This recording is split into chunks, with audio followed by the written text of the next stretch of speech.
नमस्कार श्रोते हो. सादर करीत आहोत कथा स्मशानातील सोनं. लेखक आहेत लोकशाहीर अण्णाभाऊ साठे. शेजारच्या गावात एक बलाढ्य सावकार मरण पावल्याची बातमी ऐकून भीमानं ताडकन उडी मारली. त्याला समाधानाचं भरतं आलं. त्याला त्या मेलेल्या सावकाराची ओढ लागली होती. त्याचा आत्मा कित्येक वेळा गावच्या स्मशानात जाऊन परत चिंचेखाली येत होता. भीमा पुन्हा पुन्हा सूर्याकडे पाहत होता. त्याला आता अंधाराची गरज होती म्हणून तो चुळबुळत होता.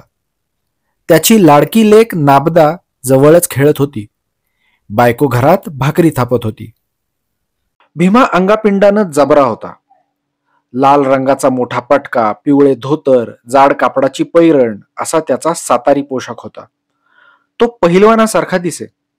त्याचं प्रचंड मस्तक, रुंद गर्दन, दाट भुवया, पल्लेदार मिशा, रुंद पण तापट चेहरा कित्येक दादांना हुडहुडीच भरत असे.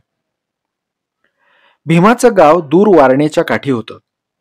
रेड्याचं बळ असूनही पोट भरत नाही म्हणून तो मुंबईला आला होता. मुंबईत येऊन त्यानं काम मिळावं म्हणून सारी मुंबई पालथी घातली होती.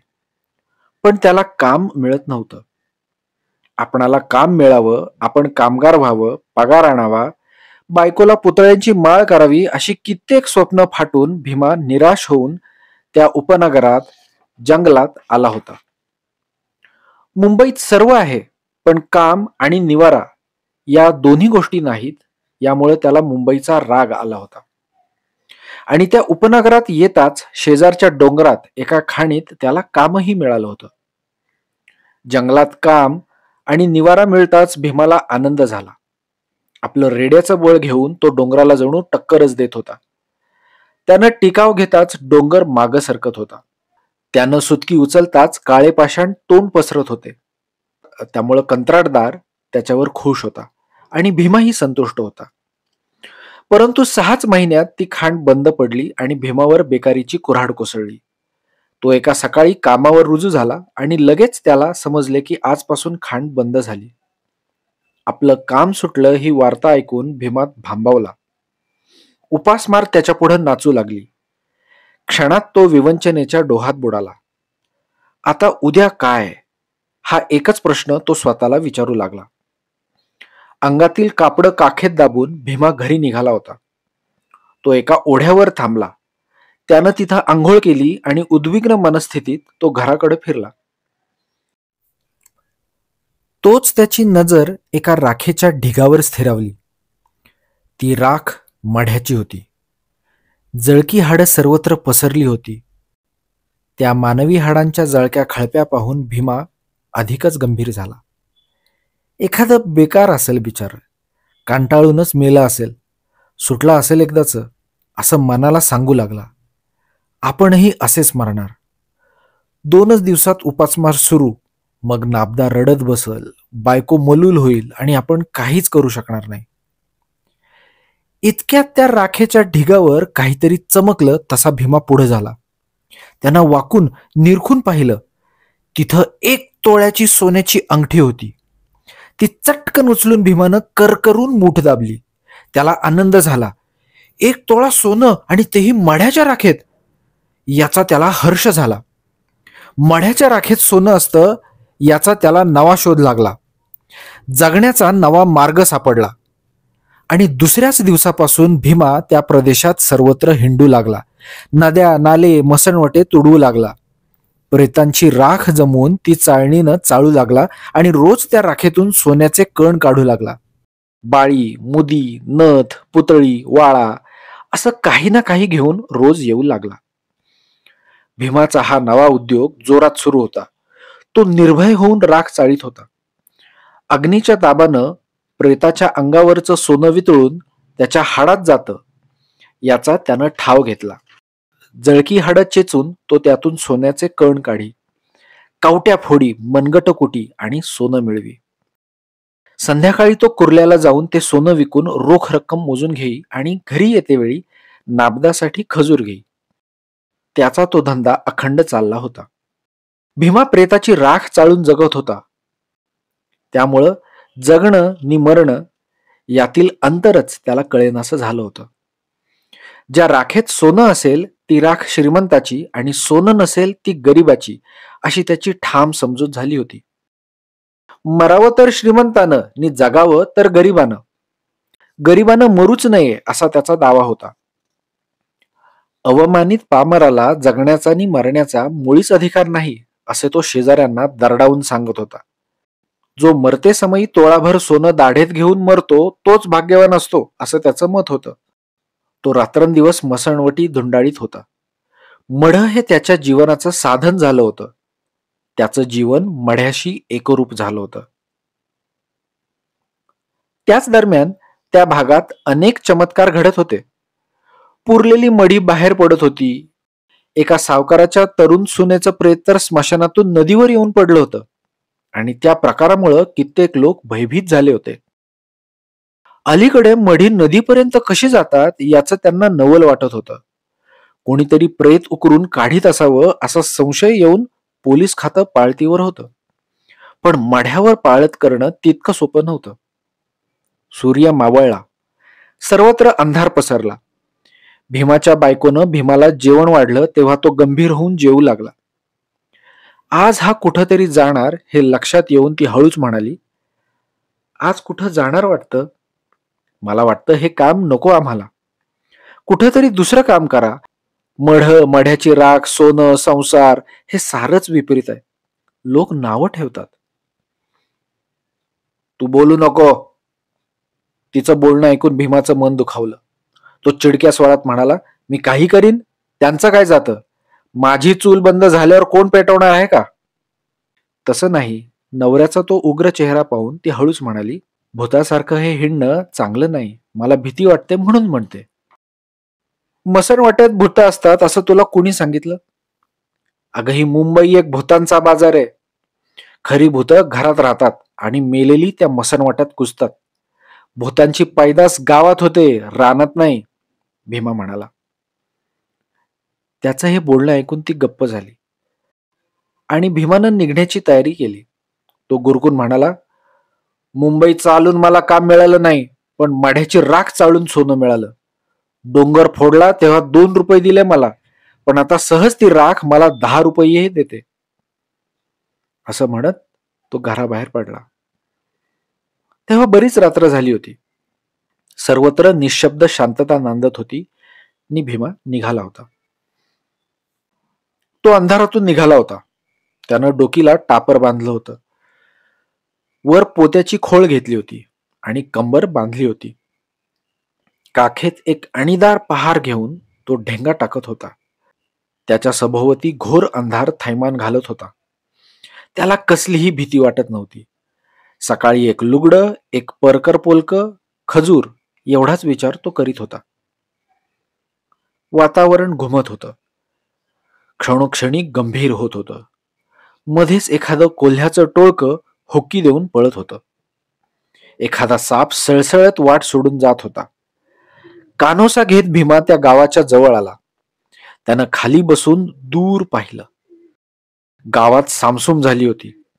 अधूनमधून कोणीतरी खाकरत होतं. एखादा दिवा डोळे मिचकावीत होता. परिस्थिती अनुकूल आहे असं पाहून भीमाला आनंद झाला आणि तो चटकन स्मशानात शिरून आजच्या सावकाराची नवी गोर शोधू लागला.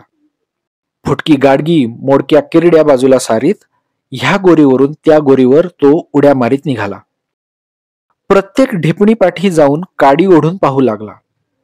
एका रांगेनं तो नीर काढीत निघाला होता. आकाशात ढगांनी गर्दी केली होती. त्यामुळं अंधार अधिकच काळा झाला होता. पण एकाएकी वीज उठली होती. ती ढगाच्या कप्प्यात नाचत होती. पाऊस पडण्याचा संभव वाढला होता. त्यामुळे भीमा घाबरला होता. पाऊस पडला की नवी गोर सापडणार नाही याची त्याला चिंता पडली होती, म्हणून तो चपळाई करीत होता. त्याला घाम फुटला होता आणि तो भान हरपला होता. मध्यरात्रीपर्यंत त्यानं सारं स्मशान चाळलं. या टोकापासून त्या टोकाला तो जाऊन पोचला आणि भयचकित होऊन मटकन बसला. वारा भरभरत होता. मोडक्या किरडीच्या जुन्या झावळ्या फडफडत होत्या. कोणीतरी दात खात होतं. कोणीतरी गुरगुरत होतं, मुसमुसत होतं आणि माती उकरीत होतं. त्याला नवल वाटलं. तो पुढे सरकला तोच सर्व काही शांत झालं. आवाज येईनासा झाला. परंतु लगेच कोणीतरी हातपाय झाडीत असल्याचा भास होऊन तो चमकला. खटकन जागीच थांबला. विद्युत गतीनं भीती त्याच्या देहातून सरकून मस्तकाकडे धावली. आयुष्यात तो प्रथम भयभीत झाला होता. परंतु दुसऱ्या क्षणी त्यानं स्वतःला सावरलं. खरा प्रकार त्याच्या लक्षात आला आणि तो स्वतःच खजील झाला. कारण जवळच ती नवी गोर होती आणि 10-15 कोल्ही जमून तिला चौफेर उकरीत होती. त्यांना मेलेल्या माणसाचा वास लागला होता. गोरीवरचे दगड तसेच ठेवून दुरूनच त्यांनी घळी पाडायला प्रारंभ केला होता. आजूबाजूनं गोर उद्ध्वस्त करायचं काम ती करीत होती. परंतु पुन्हा त्यांच्यातही भयंकर स्पर्धा निर्माण झाली होती. प्रथम माढ्याजवळ कोण जाणार ह्या ईर्षेनं ती एकमेकांवर गुरगुरत होती. पुन्हा नाकानं वास घेत होती आणि प्रेताचा वास येताच ती सर्व शक्ती एकवटून माती ओढत होती. हा प्रकार लक्षात येताच भीमा चिडला. त्यानं प्रचंड झेप घेतली आणि तो धपकन त्या गोरीवरच जाऊन बसला. लगेच गोरीवरचे दगड उचलून त्यानं त्या कोल्ह्यांच्या टोळीवर हल्ला चढवला. अचानक झालेल्या त्या भडीमारानं कोल्ही चमकली, दचकली नि मुरून बसली. तसा भीमाला चेव आला. कोल्ह्यांच्या आधी आपणच गोर उकरायची असं ठरवून तो गोरीवरची माती काढू लागला. कोल्ह्यांनी भीमाला पाहिला. एक कोल्हा पिसाट होऊन भीमावर धावला. क्षणात भीमाचा लचका तोडून तो पुढे पळाला. अंगावरचं पोतं फाटलं हे पाहून भीमा दुःखीत झाला. त्याचं सर्वांग शहारलं. दातातील पोतं झटकून तो कोल्हा पुन्हा भीमावर धावला आणि भीमा त्याच्याशी झुंज घ्यायला तयार झाला. त्यानं हातातील पहार सरळ धरली. कोल्हा पुढे येताच त्यानं दणका दिला. झपाट्यानं कोल्हा गारद झाला. बाजूला पडून त्यानं प्राण सोडला. पुन्हा भीमा गोर उकरू लागला. पण सर्व कोल्ही त्याच्यावर तुटून पडली. भयंकर युद्धाला आरंभ झाला. भीमानं निम्मी गोर उकरून मढ अर्ध उघडं केलं होतं. पण कोल्ह्यांच्या हल्ल्यापुढं तो भांबावून गेला आणि हातात पहार घेऊन त्यानं प्रतिकाराला सुरुवात केली होती. चारी बाजूंनी कोल्ही त्याच्यावर धावत होती आणि जिकडून कोल्ह येईल तिकडं तो दणका मारत होता. कोल्ही तिरपडून पडत होती आणि अचानक त्याचा लचका तोडून पळून जात होती. गावच्या शेजारी ते अभूतपूर्व युद्ध पेटलं होतं. कुंतीपुत्र भीमाचं नाव धारण करणारा तो आधुनिक भीम कोल्ह्यांशी लढत होता. उद्याच्या अन्नासाठी, माढ्यासाठी आपली सर्व शक्ती पणाला लावून लढत होता. पशु आणि मानव यांच्यात मृतदेहासाठी दारुण रण पेटलं होतं. सृष्टी निद्रा घेत होती. मुंबई विश्रांती घेत होती. ते गाव निपचित पडलं होतं आणि स्मशानात सोन्यासाठी नि माढ्यासाठी झटापटीला जोर चढला होता. भीमा प्रहार करून कोल्ह्यांना पाडीत होता. कोल्ही त्याचा मारा चुकवून त्याचा लचके तोडीत होती किंवा त्याच्या मारानं घायाळ होऊन किंचाळत होती. भीमा लचका तुटताच विव्हळत होता, शिव्या देत होता. शिव्या, मार, गुरगुरणं, किंचाळणं यामुळे ते स्मशान थरारलं होतं. कितीतरी उशिरानं कोल्ह्यांचा हल्ला थांबला. अंधारात दबा धरून ती सर्व कोल्ही विश्रांती घेऊ लागली आणि तो अवसर मिळताच भीमानं त्या गोरीतील ते प्रेत माती काढून मोकळं केलं. तोंडावरचा घाम पुसून टाकला आणि तो त्या गोरीत तोच पुन्हा कोल्हीत तुटून पडली आणि पुन्हा हाणामारीला सुरुवात झाली. परंतु भीमाच्या प्रचंड शक्तीपुढे अखेर कोल्ही पराभूत झाली. त्यांनी आपला पराजय कबूल केला. भीमानं त्या प्रेताच्या काखेत हात घालून जोरानं ते प्रेत उपसून वर काढलं. मग काडी ओढून प्रेताची पाहणी केली.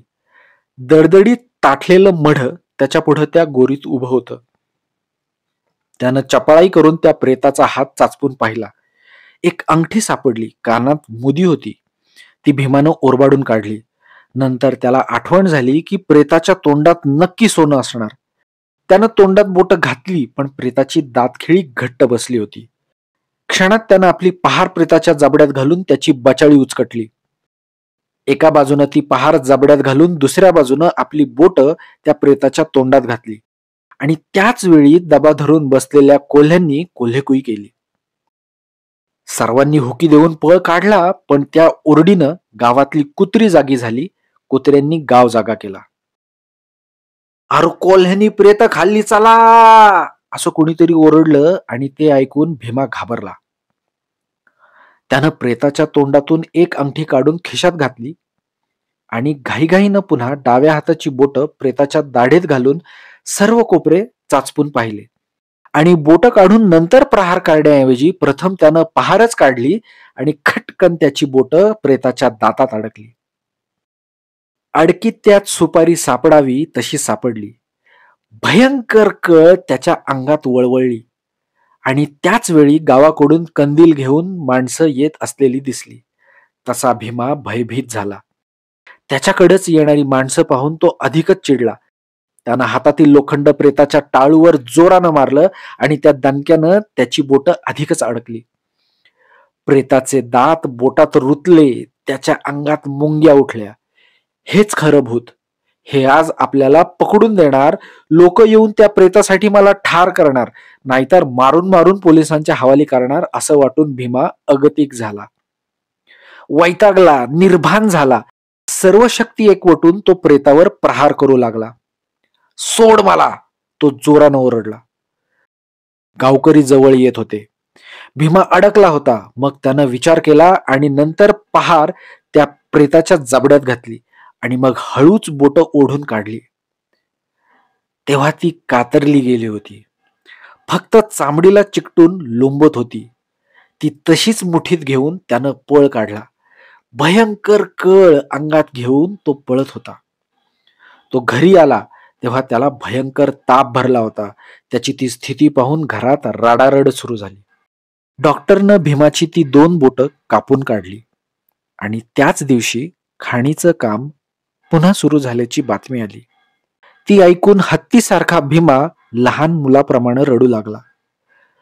डोंगर फोडणारी ती 2 बोटं तो स्मशानातील सोन्यासाठी गमावून बसला होता. धन्यवाद.